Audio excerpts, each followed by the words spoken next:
সুপ্রিয় দর্শক, আপনাদের সবাইকে স্বাগত জানাচ্ছি এটিএন নিউজের নিয়মিত আয়োজন নিউজ আওয়ার এক্সট্রায়।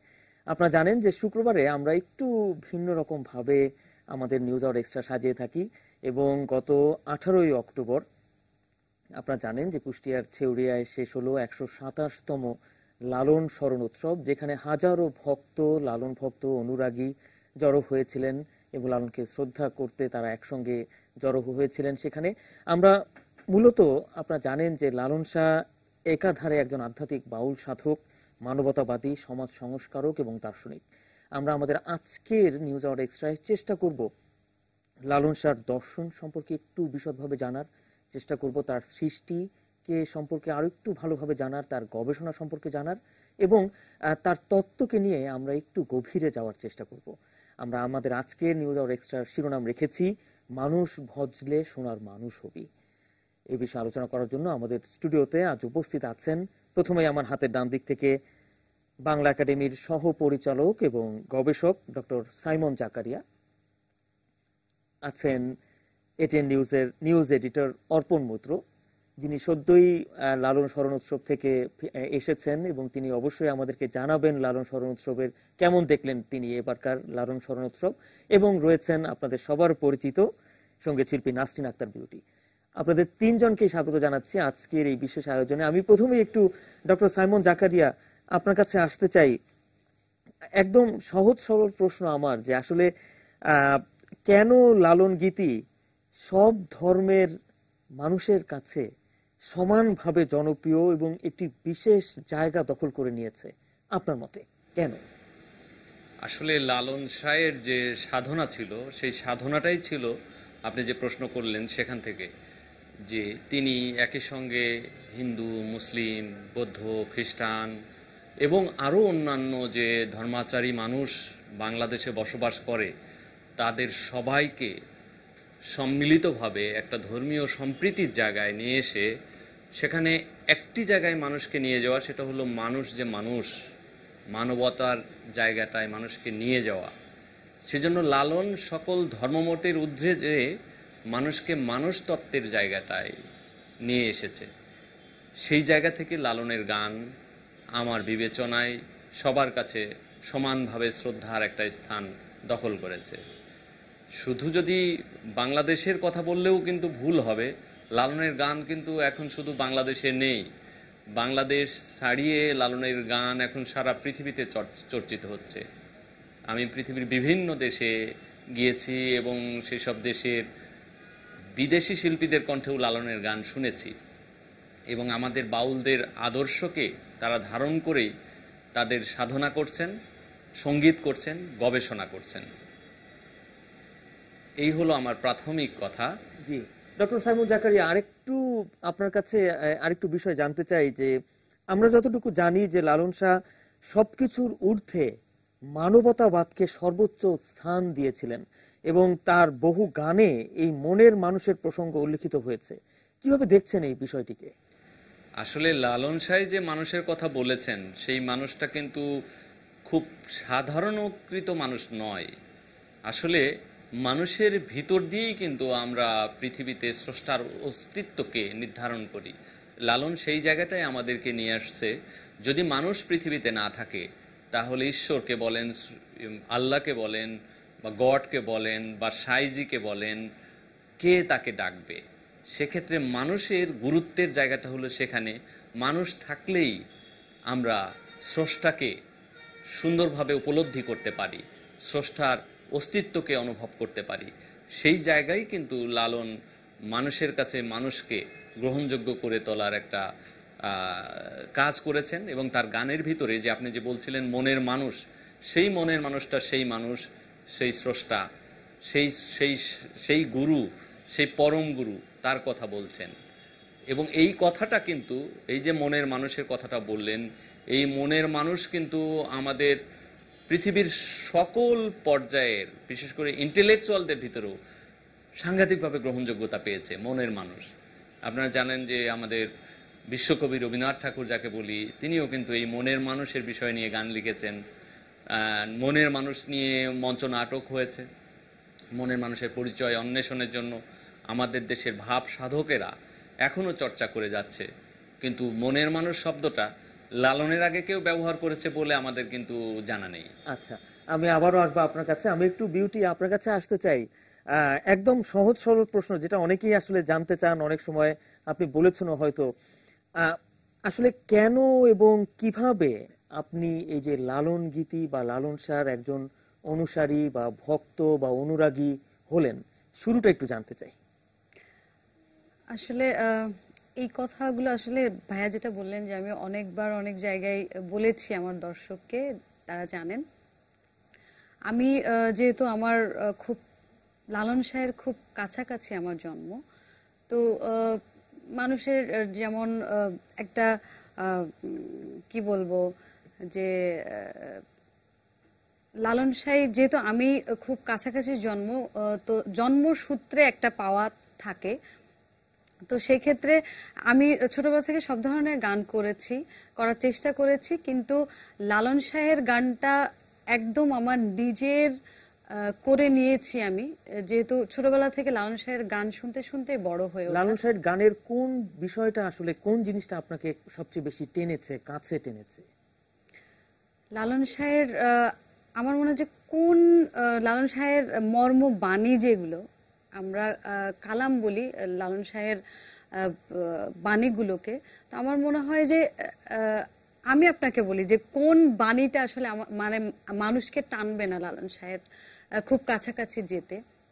তো আমার কাছে ছোটবেলা থেকে আমি হয়তোবা লালন শাহের ভাব অর্থ ভাব কথাগুলো মিনিং বুঝে গান করেছি তা না, কিন্তু যখন গান গাইতে গেছি তখন আমার কাছে মনে হয় যে আমি কোথায় যেন নেই, কোথায় যেন হারিয়ে গেছি। এবং তখনই আমার কাছে মনে হয়েছে যে আমরা মানুষ এবং আমাদের উপরে একজন সৃষ্টিকর্তা আছেন। আর লালন শাহ সবসময় জাতপাত নির্বিশেষে মানব ধর্ম মানব প্রেমকে বড় করে দেখেছেন। এই বিষয়টা হচ্ছে সব থেকে আমার কাছে লালন শাহের গান গাইবার উৎসাহ, প্রেরণা এবং শক্তি কাজ করেছে লালন শাহের গানে আগ্রহী হবার। আচ্ছা, এই যে জাতপাত ধর্ম বর্ণ নির্বিশেষে মানুষকে সবার উপরে লালন শাহ স্থান দিয়েছেন, যদি বলি বিউটি আপনাকে, এই মুহূর্তে আসলে লালন শাহের কোন গানটি আপনার সবচেয়ে বেশি মনে পড়ছে? তার দু একটি লাইন যদি আমাদেরকে শোনান। আসলে লালন শাহের প্রত্যেকটি গানই আমার অনেক যত্নের, অনেক প্রিয়। তো ওখান থেকে একটি গান করছি। লীলা যাহা নাই রে সীমা, কোন সময় সে কোন রূপ ধরে, আবার কোন সময় সে কোন রূপ ধরে, কেমন করে লীলা বুঝবি খেপা, কেমন করে লীলা বুঝবি খেপা, কেমন করে। অসাধারণ, অসাধারণ, খুব চমৎকার। আসলে একদম আমরা একটি অন্য জগতে যেন হারিয়ে যাই যখনই আমরা লালন শাহের গানগুলো শুনি। অর্পণ মাত্র আপনার কাছে একটু যদি যেতে চাই, এই যে বিউটির মুখে যে গানটি শুনলাম, সাই লীলা বুঝভি খ্যাপা কেমন করে, এই গানের যদি আমরা মর্মার্থ খুঁজতে চাই, এবং মানবতাবাদের কথা এসেছে, মানুষত্বের কথা এসেছে, মানুষকে তিনি বা মানবতাবাদকে তিনি সর্বোচ্চ স্থান দিয়েছিলেন। আসলে আপনার মতে লালন গীতি জনপ্রিয় হওয়ার অন্যতম কারণগুলো আসলে কি কি ছিল? আসলে প্রথম কথায় বলতে চাই যে লালন গীতিটা হচ্ছে খুব সহজ কথায় লালন গানগুলো রচনা করেছেন, যদিও এর মধ্যে যে অন্তর্নিহিত যে ভাবগুলো রয়েছে সেই অন্তর্নিহিত ভাবগুলো হয়তো সাধারণ মানুষ বুঝতে পারে, কিন্তু সেই সুরটা এবং তার অন্যান্য গানের যে কথাগুলো, সেই কথাগুলো কিন্তু মানুষকে টানে এবং মানুষ খুব সহজেই বুঝে গান করতে পারে বিষয়টা। সবচেয়ে যেই ওখানে সাঁইজি তো বাউল, সেই বাউলের যে সহজিয়া ব্যাপারটা, সেই সহজিয়া ব্যাপারটাই কিন্তু সাধারণ মানুষকে টানে। আমি সম্প্রতি ঘুরে এলাম সেখানে, বিগত কয়েক বছরের তুলনায় এবার দেখলাম যে লোক সমাগম অনেক অনেক অনেক বেশি এবং মানে ঠাসাঠাসি অবস্থা সেখানে, অবস্থা এমনিতেই সেটাই হয়, কিন্তু এবারে লোক সমাগম মানে জাতি ধর্ম বর্ণ নির্বিশেষে যেমনটি সবাই বলে থাকেন সেটাই মানে লক্ষ্য করা গেছে। এবং মানে কল্পনাতীত লোক সমাগম হয়েছে গত মানে 3 দিন ধরে যে অনুষ্ঠানটা হয়েছে, 3 দিন এবং 3 রাত্রি, বিশেষ করে রাত্রিতেই লোক সমাগমটা বেশি হয়। এবং ভোরবেলা যে আজানটা হয় সেই ফজরের আজানের আগ পর্যন্ত টানা লোক সমাগম হচ্ছে এবং তারা আসছে এবং সাঁইজিকে ভক্তি জানাচ্ছেন। এবং তার গান, যারা গান করতে জানেন তারা ওখানে যার যার মতন করে গান করছেন। একটা সরকারি মঞ্চ ছিল, সেই মঞ্চের বাইরেও বিশেষ করে গাছতলায় যে ভিড় লালন ভক্তদের, সেখানে যার যার মতন করে সাঁইজিকে ভক্তি জানাচ্ছেন তারা সাঁইজির গান গেয়ে। এবং এই দৃশ্য যদি কেউ না দেখে তাহলে মানে আসলে অনুধাবন করাটা খুব কঠিন হয়ে ব্যাপার। একটা বিষয় অর্পণ, আপনি কি সেখানে নিশ্চয়ই ভক্ত অনুরাগীদের সঙ্গে কথা বলেছেন, তাদেরকে নিশ্চয়ই জিজ্ঞেস করেছেন যে আসলে কিসের টানে তারা ছুটে এসেছেন সেখানে?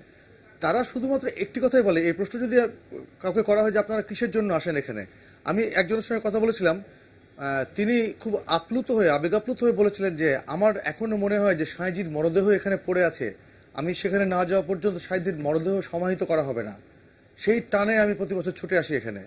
এরপরে তো আর আমার কিছু বলার থাকে না, আমার কিছু জিজ্ঞাসা থাকে না যে তারা কেন আসে এই সাঁইজির এখানটাতে। এছাড়াও সাধারণ মানুষ আসেন, তারা বেশিরভাগই বলেন যে সাঁইজি একজন মানে তার কাছে জাতি ধর্ম বর্ণ কিচ্ছু নেই, মানুষই হচ্ছে তার কাছে সবচেয়ে বড় কথা। সেই টানে সবাই ছুটে আসে এবং সাঁইজির এক নজর সাঁইজির সমাধিসৌধটা একবার দেখেন এবং সেখানে দাঁড়িয়ে সাঁইজিকে একটু ভক্তি জানিয়ে তারা ফিরে যান যার যার জায়গায়।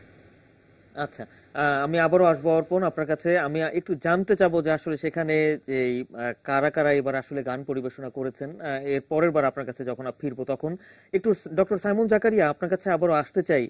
এই যে 127তম লালন স্মরণ উৎসব এবার হয়ে গেল, আপনার মতে আসলে আমরা বাঙালি হিসেবে লালন সাঁইকে যতটুকু জানার দরকার ছিল আমরা কি ততটুকু ভাবে জানতে পেরেছি, বা সবাই কি আসলে সমানভাবে জানার আগ্রহ বা চেষ্টা কি করেছি? আসলে এখানে খুব গুরুতর একটা প্রশ্ন করেছেন। আসলে লালনকে উপলব্ধি করার যে অভিজ্ঞতাটা আমাদের থাকা দরকার ছিল সেটা আমরা অনেক ক্ষেত্রে অর্জন করতে পারিনি, কারণ আমাদের যে প্রাতিষ্ঠানিক যে চর্চা এখানে হয় সেখানে লালনকে ঠিক যথাযোগ্য সম্মানে সম্মানিত করা হয়নি। কারণ আপনি জেনে খুব আনন্দিত হবেন যে এবছরে লালন সাঁইয়ের অন্তত 2টা খুব গুরুত্বপূর্ণ প্রকাশনা হয়েছে। একটি সম্পাদনার কাজের সঙ্গে আমি যুক্ত ছিলাম, সেটা Oxford university press new York থেকে বেরিয়েছে। সেটা ডক্টর ক্যারল সলোমনের 30 বছরের লালনের গানের বাংলা প্রামাণ্য পাঠ এবং তার অনুবাদ, তার শব্দার্থ ভাবার্থ সহ এটা নিউ ইয়র্ক থেকে বেরিয়েছে। সেটা আমি সম্পাদনা করি, আমার সঙ্গে ছিল কীতি কান্তু। আর এই বইয়ের যিনি ভূমিকা লিখেছেন তার নাম জ্যান অপেনশ। উনি এডিনবার্গ ইউনিভার্সিটির শেকিংস বাউলস অফ বেঙ্গল নামে একটি বইয়ের লেখক এবং বাউল গবেষক, খুব সারা পৃথিবীর খুব বিখ্যাত। এবং রিচার্ড সলোমন এটার ফরওয়ার্ড লিখেছেন, যিনি ওয়াশিংটন ইউনিভার্সিটির প্রফেসর। আপনি বুঝতেই পারছেন এইসব মানুষ যারা লালন গবেষণায় বা বাউল তত্ত্ব নিয়ে কাজ করছেন, সেখানে লালনের অবস্থানটা কোথায় এবং তারা কিভাবে কাজগুলো করছেন। সেই জায়গা থেকে যেমন আমরা খুব দুঃখ করি আমি মাঝে মাঝে যে আমাদের কোনো প্রাতিষ্ঠানিক উদ্যোগে লালনের 127 বছর পরিপূর্ণ হয়েছে তার তিরোধানের, কিন্তু এই 127 বছরে আমরা আজও কিন্তু লালনের গানের প্রামাণ্য কোনো পাঠের নির্ণয় করতে পারিনি। কেন আপনার মতে কেন পারিনি নির্ণয় করতে? সেটা কেন পারিনি সেটার উত্তর তো আমি দিতে পারবো না, কিন্তু আমরা যেটার ইতিহাসে যেটা দেখছি কোনো প্রাতিষ্ঠানিক উদ্যোগ নেই, কোনো ব্যক্তি উদ্যোগ নেই। তবে কেনর উত্তরটা একদম যে দেওয়া যাবে না তাও নয়, কারণ লালনের গানের যে খাতাগুলো ছিল, প্রাচীন যে খাতাগুলো, সেই খাতাগুলো কিন্তু প্রপারলি আমরা মানে আর্কাইভাল সংরক্ষণ করতে পারিনি। 2টি খাতা, যেটা রবীন্দ্রনাথের সংগ্রহ ছিল, বিশ্বভারতীতে সংরক্ষিত আছে, সেটার কোনো কপিও কিন্তু আমরা বৈধভাবে বাংলাদেশে আজও আনতে পারিনি। এটা এক ধরনের ব্যর্থতা। এছাড়া লালনের সাক্ষাৎ শিষ্য যারা ছিলেন, শুধু ওই 2টি খাতা নয়, ওটা ভোলাই শাহ এবং জগৎ বিশ্বাসের খাতা ওখানে আছেন। এর বাইরেও কিন্তু লালনের আরও অনেক ভক্ত, যেমন শুকুর শাহ পাণ্ডুলিপি লিখেছিলেন, আরও অনেকেই পাণ্ডুলিপি লিখেছিলেন। সেই পাণ্ডুলিপিগুলো কোথায় গেল? সেগুলো মনিরুদ্দিন শাহ পাণ্ডুলিপি লিখেছিলেন, সেগুলো কিন্তু আমরা আজও কোনো সংরক্ষণের উদ্যোগ নেইনি, সংগ্রহের উদ্যোগ নেইনি, এবং সেইগুলোর ভিত্তিতেই কিন্তু লালনের গানের একটা প্রামাণ্য পাঠ সংকলন করা যেত।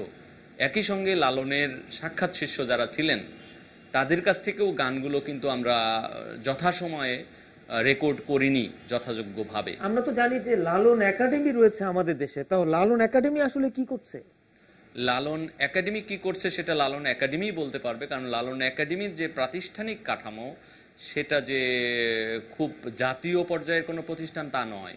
সেটি একটি ইউনিয়ন পরিষদের ভিতরে, একটি গ্রামের ভিতরে লালন যেখানে থাকতেন, এবং তার গঠনতন্ত্র, তার কাঠামোগত জায়গায় গবেষণাকে কতটা গুরুত্ব দেওয়া হয়েছে সেটা বলতে পারবেন আমার যারা অগ্রজ গবেষক আছেন, লালন গবেষক, যেমন আমার শিক্ষকদের ভিতরে যারা আছেন ডক্টর আনোয়ার করিম, ডক্টর আবুল আহসান চৌধুরী, যারা এই প্রতিষ্ঠানটা শুরু থেকেই ছিলেন, এখনো আছেন। তাহলে ডক্টর সাইমন জাকারিয়া, যদি একটু জানতে চাই যে এই যে লালনের পূর্ণাঙ্গ লালন পাঠ বা প্রাতিষ্ঠানিকভাবে যে লালনকে জানা, এই বিষয়ে উদ্যোগ আসলে কার নেওয়া উচিত বা কার কাজের এখতিয়ারের মধ্যে পড়ে? এটা আসলে উচিত ছিল আমাদের বাংলাদেশ সরকারেরই। আমাদের সংস্কৃতি মন্ত্রণালয়ের অধীনে যেহেতু এই চর্চাগুলো হয়, সেটি যদি খুব ভালো হতো। কারণ লালন শুধুমাত্র এখন আমাদের স্থানীয় বিষয় নয়, লালন আমাদের একটা আন্তর্জাতিক পরিচয়ের জায়গাটাই আমাদেরকে নিয়ে যাচ্ছে। কারণ আমাদের যদি কালচারাল আইডেন্টিটির জায়গা বলতে হয়, একজনের নামও যদি বলতে হয়, সেটা কিন্তু লালন শাহের কথা বলতে হবে। কারণ আমাদের দেশে আমরা যেভাবে আমরা পারস্যের জালালউদ্দিন রুমি, হাফিজ এদেরকে পাই, আমরা বাংলাদেশে কিন্তু পেয়েছি লালন শাহকে, যার ভাব দর্শনের উপরে নির্ভর করে পরবর্তীকালের বহু সাধক সৃষ্টি হয়েছেন, যেমন দুদ্দু শাহ, পাঞ্জু শাহ, খোদাবক্স শাহ, এদের মতো সাধক তৈরি হয়েছেন, মকসেদ আলী শাহ। কিন্তু লালনকে যথাযোগ্য মর্যাদা না দেওয়ার কারণে এরাও কিন্তু ম্লান হয়ে যাচ্ছে। আমরা অনেকেই কিন্তু প্রশ্ন রাখতে পারে যে আপনি যেহেতু বাংলা একাডেমির সঙ্গেও যুক্ত, বাংলা একাডেমির পক্ষ থেকে কি আসলে এই ব্যাপারে কোনো পদক্ষেপ নেওয়া যায় না বা নেওয়া যেত না? আসলে বাংলা একাডেমি কিন্তু প্রতিষ্ঠা লগ্ন থেকে লালনের উপর কিছু কাজ করেছে। যেমন লালনের গানের 3 খণ্ডে সংকলন বেরিয়েছিল আবু তালিবের সম্পাদনায়, এছাড়া লালনের গানের একটি অনুবাদ আবু রুশদের সম্পাদনায়, এবং লালন নিয়ে কিছু গ্রন্থ প্রকাশনা হয়েছে। কিন্তু সেগুলো সবই ব্যক্তি পর্যায়ে হওয়া গবেষণা বাংলা একাডেমি প্রকাশ করেছে। কিন্তু বাংলা একাডেমি নিশ্চয়ই ভবিষ্যতে হয়তো লালনের গানের প্রামাণ্য পাঠ সংকলনের উদ্যোগ নেবে, এটা আমাদের প্রত্যাশা। আমাদেরও সেই প্রত্যাশা। আমি একটু বিউটি আপনার কাছে আবারও আসতে চাই। আসলে লালনের ব্যাপারে যতই আলোচনা করব ততই আরো আলোচনা করতে আমাদের হবে, কারণ একটি খুব সুগভীর বিষয়। একটা বিষয়, এই যে খাঁচার ভেতর অচিন পাখি, একটি গান লালন, যেটা বলা হচ্ছে যে লালন মানব আত্মাকে বিবেচনা করেছেন রহস্যময়, অজানা এবং অস্পৃশ্য এক সত্তা রূপে। আমি যদি জিজ্ঞেস করি আপনার কাছে যে এই যে খাঁচার ভেতর অচিন পাখি, এই গানটিতে অচিন পাখিটা আসলে কি আপনার মতে? এটা বলে তারপর এই গানটির দুটো লাইন আসলে আমরা শুনতে চাই। এটা অনেক কঠিন প্রশ্ন আমার জন্য, কিন্তু আমার নিজের মতামত অনুযায়ী আমি যতটুকু বুঝি লালন শাহের গান করতে গিয়ে এবং শুনেছি, আমি জানি যে আমার থেকে অনেক ভালো বলতে পারবেন যারা লালন গবেষক যারা আছেন। তো আমার কাছে যেটা মনে হয় যে খাঁচার ভিতর অচিন পাখি কেমনে আসে যায়, এই আমাদের যে মানব দেহটা এবং মানব দেহর যে আত্মাটা, তাকে বলা হয় অচিন পাখি, এবং তারে ধরতে পারলে মনোবেড়ি দিতাম পাখির পায়। তো আমার মনে হয় যে আমাদের মধ্যেই বিরাজমান অচিন পাখি, কিন্তু আমরা সেটা প্রতিনিয়ত হয়তো রক্ষণাবেক্ষণ করছি সৃষ্টিকর্তার ইশারাই, যেটা বলে। ডক্টর সাইমন জাকারিয়া, আপনি কি কিছু যোগ করতে চান? হ্যাঁ, অবশ্যই। সেটা হলো যে আমি বিউটি বলতে পারছেন না, কিন্তু বিউটি গানটা করেন যেহেতু তাকে উপলব্ধি করে গানটা করা উচিত। আমি বিউটিকে অনুরোধ করব, কারণ আসলে অচিন পাখি, হ্যাঁ আমি বলি সেটা অচিন পাখি কি। আপনি বিউটি, আপনি কি আপনার নিজেকে চেনেন? কখনো চিনেছেন? নিজের কাছে প্রশ্ন করেছেন যে আমি কি, কে, কেন? এই প্রশ্নটা করতে পারলেই কিন্তু আপনি অচিন পাখির দর্শনটা পাবেন। একদমই তাই। এই জায়গাটাই কিন্তু আমরা বুঝতে পারি না। লালন আসলে ওই জায়গায় একটা মেটাফোর আকারে, এই অচিন পাখি কিন্তু একটি রূপক মাত্র, কিন্তু এই অচিন পাখি কিন্তু আমি, কিন্তু সেই সত্তাকে আমি কি আমার নিজেকে নিজের আয়নায় কখনো দেখতে পাই? সে দেখতে পায় না বলেই লালন সাঁই দেখার জন্য এই প্রশ্নটা করেছেন, আমরা যেন নিজেদের আত্মদর্শন করতে পারি। আত্মদর্শনের জিজ্ঞাসার জায়গাটায় লালন আমাদেরকে নিয়ে গেছেন। আত্মদর্শনের বিষয়টি আসলে বিউটি বুঝেছেন ঠিকই, কিন্তু প্রকাশ করার যে বিষয়টি আর গানের মাধ্যমে আমরা এই প্রকাশটাকে একটু জানতে চাই। বিউটি, দুটো লাইন যদি এই গানে। তারে ধরতে পারলে মন বেড়ি দিতা পাখির পা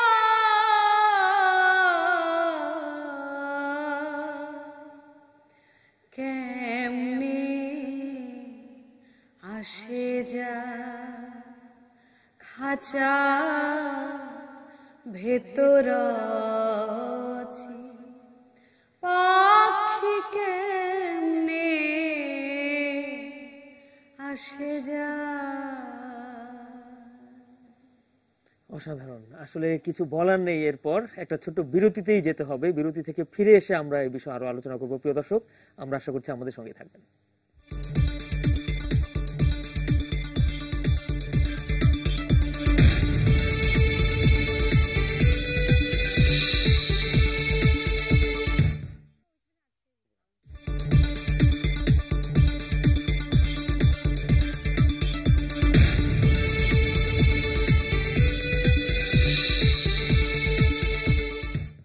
দর্শক, বিরতির পর আবারও স্বাগত জানাচ্ছি আপনাদেরকে আজকে নিউজ আওয়ার এক্সট্রায়। মানুষ ভজলে সোনার মানুষ হবে। আমরা মূলত লালন সাঁইকে নিয়েই আমাদের আজকের আয়োজন সাজিয়েছি। আমাদের সঙ্গে রয়েছেন নাসরিন আক্তার বিউটি, রয়েছেন ডক্টর সাইমন জাকারিয়া এবং অর্পণ মৈত্র। আমরা আবারও একটু আসতে চাই, আমি প্রথমে একটু অর্পণ মৈত্র আপনার কাছে আসতে চাই। এই যে সদ্য সমাপ্ত যেই লালন স্মরণ উৎসব হলো, শেষ হয়ে গেল, একটা অভিযোগ আসলে পত্রপত্রিকা গণমাধ্যমে এসেছে যে আসলে সেখানে প্রতিষ্ঠিত শিল্পী যারা, তারা খুব অল্প কয়েকজন ছিলেন বা গান পরিবেশনা করেছেন, এবং সত্যিকারের বাউলরা আসলে সেখানে গান গাওয়ার সুযোগ পায়নি। আপনি তো নিজে ছিলেন সেখানে, কেমনটি দেখলেন? হ্যাঁ, আপনি যেটা বলছেন সেটা অনেকাংশেই সত্যি কথা। যারা প্রকৃত বাউল তাদের অবস্থান গাছতলায়, এবং যারা অবাউল অশিল্পী বিশেষ করে তারাই কিন্তু মঞ্চে কে কার আগে সঙ্গীত পরিবেশন করবে সেটা নিয়ে প্রতিযোগিতায় মেতে উঠেছিলেন ওখানটাতে। এবং একটা জিনিস যেটা বলতেই হবে, মানে নিরপেক্ষভাবে বলতে গেলে আমি বলতেই হয় যে যাদের গলায় কোনো সুর নেই, তারা নিজেরাই গান গাইতে পারে না, তারা সাঁইজির কালাম কিভাবে গাইবেন, সেটি একটি আমার বড় প্রশ্ন দেখা দিয়েছে। বিষয়টি কেন এবার হলো অর্পণ মৈত্র, নাকি এটা এর আগে? আসলে ব্যাপারটা কি, আপনি যেটা বলছিলেন যে লালন একাডেমি কি করছে, লালন একাডেমির কাজ কি, সেটা যদি আমরা বিশ্লেষণ করি তাহলে পরে মানে ওখানকার একজন দর্শক আমাকে বলছেন যে এই ওখানে যারা গান গাইতে উঠেছে, গান গাইতে ওঠার আগে লালন একাডেমির উচিত একটি বোর্ড তৈরি করা, সেই বোর্ডের সামনে গান গেয়ে যোগ্যতা প্রমাণ করা যে হ্যাঁ তিনি গাইতে পারেন, তারপরেই তাকে ওই মঞ্চে স্থান দেওয়া উচিত। কিন্তু আমরা দেখতে পাই যে সন্ধ্যাবেলা থেকে শুরু করে ভোর পর্যন্ত যারা গান করছেন, একজন দুজন হয়তো প্রতিষ্ঠিত শিল্পী, বা প্রতিষ্ঠিত শিল্পী না হলে, পরিচিত না হলেও তারা সাঁইজিকে ভালোবেসে, সাঁইজিকে ভক্তি করে গান করেন। কিন্তু এর বেশিরভাগই নিজেদের গলাতেই কোনো সুর নেই, তারা এসে মঞ্চে গান করার চেষ্টা করছেন। তো একটা সময় ছিল, সাইমন জাকারিয়া সাহেব হয়তো বলতে পারবেন যে ওই লালন সাঁইয়ের সমাধির ঠিক পাশেই একটা মঞ্চ ছিল একটা সময়তে, ছোট্ট বাগানটার মধ্যে, ওই মঞ্চটার মধ্যে বসে গান পরিবেশন করতেন। সেই স্মরণ উৎসব তখন হতো, মুষ্টিমেয় কয়েকজন লোক হয়তো মুখি দিয়ে দেখতেন।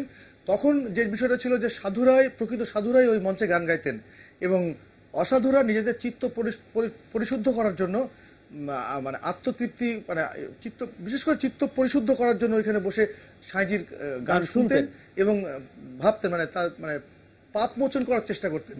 আর এখন যেটা হয়েছে সেটা হচ্ছে যে অসাধুরা মঞ্চে বসে গান করেন, আর সাধুদের বসবার কোনো জায়গা নেই, সাধুরা থাকেন মঞ্চের নিচে। ডক্টর সাইমন জাকারিয়া, কেন এই বিষয়টি এবং কিভাবে দেখছেন এই বিষয়টিকে? আসলে লালনের সমাধিতে যে মঞ্চ করে গান গাইতে হবে, এই বিষয়টা কিভাবে আসলো আমি জানি না, কারণ লালনের সাধুসঙ্গ হয়। পহেলা কার্তিকে লালন প্রবর্তিত লালন স্মরণ উৎসবে যদি সাধুসঙ্গ হতো, তখন তো এইরকম বাণিজ্যিক মঞ্চ করার প্রয়োজন হতো না। সাধুসঙ্গে গান হলে পরে প্রকৃত শিল্পীরাই গান করতেন, সাধকরা গান করতেন। যেহেতু এটার একটা বাণিজ্যিক দিকে রূপ নিয়েছে, সেই জায়গা থেকে হচ্ছে। আর লালনের গানের বিকৃতি প্রসঙ্গে একটু কথা বলা দরকার। লালনের গানের কিন্তু সুগঠিত একটা ফর্ম আছে, একটা আঙ্গিক আছে। বিউটিও আজকে যে গানগুলো গাইলেন, দুইটা গান করেছেন, দুইটা গানেই আমি খেয়াল করলাম যে উনি শুরু করলেন দ্বিতীয় লাইন থেকে, কিন্তু লালনের গান দ্বিতীয় লাইন থেকে গাওয়া যায় না। আমার গুরু ফকির আব্দুর রব শাহ ওরফে লবান শাহ সবসময় প্রতিবাদ করতেন এইভাবে গান গাওয়ার, যে দ্বিতীয় লাইন থেকে কখনো শুরু হতে পারে না। কারণ সার লীলা বুঝবি খেপা কেমন করে, যদি আপনি অ্যাড্রেসিং যদি সাইকে না করেন, লীলার জানেন নারীর সীমায় সেখানে যেতে পারেন না। যদি আপনি শুরু করেন অ্যাড্রেসিং দিয়ে শুরু করতে হবে, অর্থাৎ একটা গানের মুখ্য কথা থাকে। আপনি চিঠি লিখতে গেলে পারে চিঠির দ্বিতীয় লাইন দিয়ে শুরু হয় না, আগে স্নেহের অমোঘ বা শ্রদ্ধেয় অমোঘ বলতে হয়। তেমনই খাঁচার ভিতর অচিন পাখি, কিন্তু খাঁচার ভিতর অচিন পাখি দিয়ে শুরু করতে হবে, তা না দ্বিতীয় লাইন থেকে শুরু করতে হবে। এখান থেকে কিন্তু আমরা আস্তে আস্তে বিকৃতির প্রথম শুরুটা হয়েছে এইভাবে। ডক্টর সাইমন জাকারিয়া জি, এই বিষয়টি আমরা বুঝতে পারলাম। এই যে আমাদের সহকর্মী অর্পণ মতো যে বিষয়টি বললেন যে লালন স্মরণ উৎসবে যেই ঘটনাগুলো ঘটেছে এবার, অর্থাৎ যারা সত্যিকারের শিল্পী তারা আসলে গাইতে পারেননি এবং দেখা গেছে যে বিচার বিবেচনা না করেই আসলে যে কাউকে যেটা বলা হচ্ছে যে স্টেজে উঠানো হয়েছে, এই বিষয়টি আসলে এই ভাবমূর্তি কি আরো ক্ষুণ্ণ করে না? আমি আসলে এই জায়গাটা একটু বিপজ্জনক অবস্থায় আছি, যেহেতু আমি নিজেই একজন সরকারি কর্মকর্তা এবং এই অনুষ্ঠানটা পরিচালিত হয় সরকারের মাধ্যমে। সেক্ষেত্রে প্রচার মাধ্যমে এটা সম্পর্কে কোনো মতামত দেওয়া আমার জন্য একটু ঝুঁকিপূর্ণ। কিন্তু ভবিষ্যতে এই বিষয়ে আসলে একটু বিচার বিবেচনা করার আসলে দরকার আছে বলে আসলে না, যদি গবেষক হিসেবে আমাকে প্রশ্ন করেন আমি তো মঞ্চেরই বিরুদ্ধে। কারণ লালন প্রতিষ্ঠান, লালন একাডেমি যে শব্দটা আছে সেই শব্দটা নিয়েই আমার দ্বিমত আছে। কারণ লালন সাহিত্য এই ধরনের একাডেমিকে পছন্দ করেননি, উনি তো সাধুসঙ্গ করেছেন। আচ্ছা, লালনের যা কিছু হবে সাধুসঙ্গের আদলে হোক, এটা আমাদের দেশের লোকায়ত এবং ঐতিহ্যবাহী একটি রীতি, যেখানে মানুষ, সব ধর্মের মানুষ এসে একসঙ্গে বসবে, পরস্পরের চোখে চোখ রেখে কথা বলবে, পরস্পরকে ভক্তি দেবে। একটা গান যখন হবে সেই গান নিয়ে ডিসকোর্স হবে। লালনের গান তো এমন নয় যে গান গেয়ে চলে গেলাম আর দর্শক একটু নেচে গিয়ে নাচলো শুনে শুনে, এরকম না তো। একটা গান চিন্তা দেয়, একটা গান একটা বাহাসের জন্ম দেয়, সেই বাহাসগুলো হতে হবে। না হলে পরে এই ধরনের মঞ্চে গান গাওয়ার কোনো প্রয়োজন নাই। বিশেষ করে লালনের সমাধি প্রাঙ্গণে অবশ্যই সাধুসঙ্গের আদলে গান গাওয়ার পক্ষে আমি। আচ্ছা, বিউটি। আমার মনে হয় ভাইয়ার অনেক যেটা বললেন, আমার প্রচার মাধ্যমে আসলে আমি জানি না যে ভুল ত্রুটি আসলে অনেক সময় হয়ে থাকে।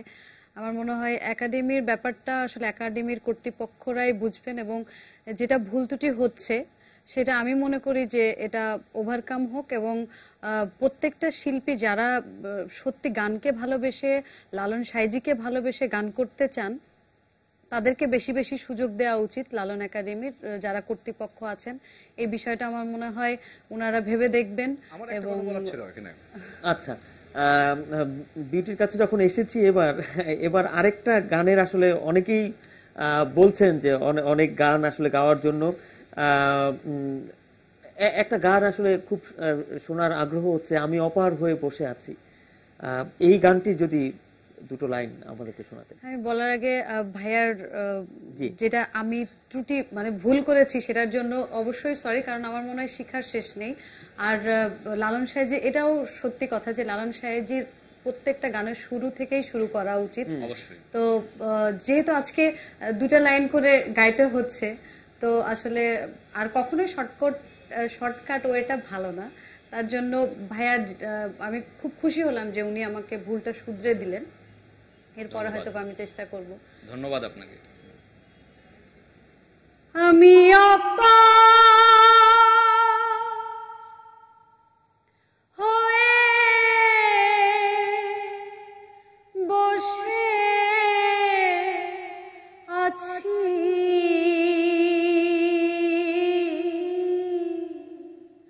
ওহে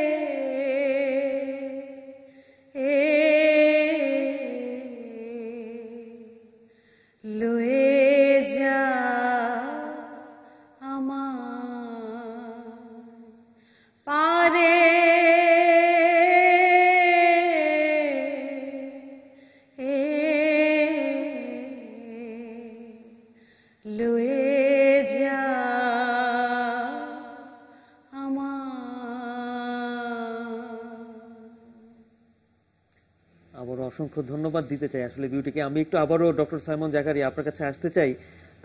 আপনি যে লালন গীতির বিকৃতির কথাটি আসলে বলছিলেন, আমরা কিন্তু দেখছি যে আধুনিকায়নের নামে এখন লালন গীতিকে একটু ভিন্নভাবে যেটি বলা যায় আধুনিক ইনস্ট্রুমেন্ট ব্যবহার করে বা সেখানেও গান গাওয়া হচ্ছে এবং সেখানেও কিন্তু কিছুটা বিকৃতির সমালোচনাও কেউ কেউ করছেন।